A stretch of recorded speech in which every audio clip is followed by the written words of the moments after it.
ឆ្ងាយស្រុកធ្លាប់រស់សុខសាន្តបងព្រាតកល្យាន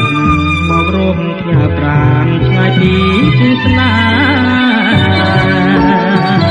ហ៍លៀបត្រប់ព្រាតគុំគ្លៀតចំការស្នេហ៍គ្លៀតស្ទឹងតំការពួកនឹងមានស្នេហ៍ធ្លាប់ទូកលេងបាទដំបងភូមិកំណើតខ្ញុំក្នុងតូចមិនធំតូចតូចស្រីមុំសងឆ្ងាយតែឯងបងស្គាល់ដំនួនកាលខ្លួននៅក្មេងរំប្រលែងលេងនំត្រីត្រប់ពេងគួនអាស្នេហាអានុងសារី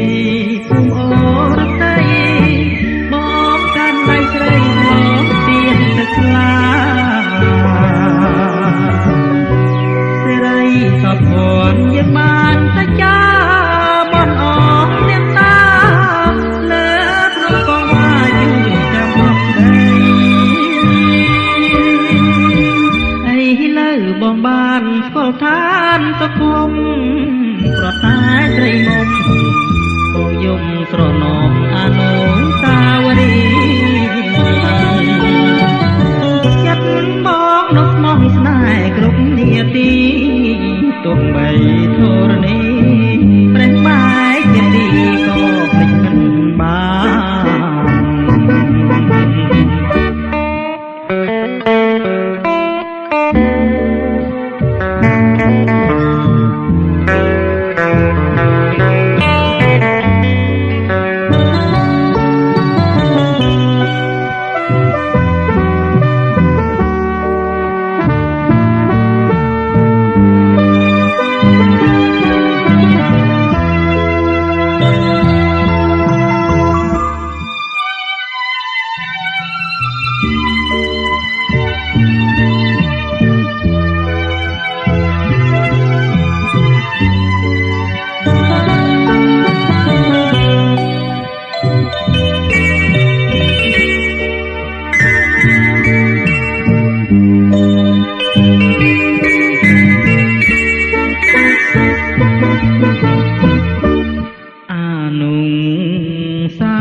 នតែចា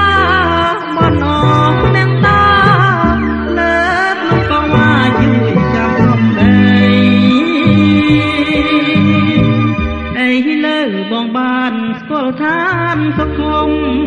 ប្រតែត្រីមុំបងយំត្រនំអនុស្សាវរីយ៍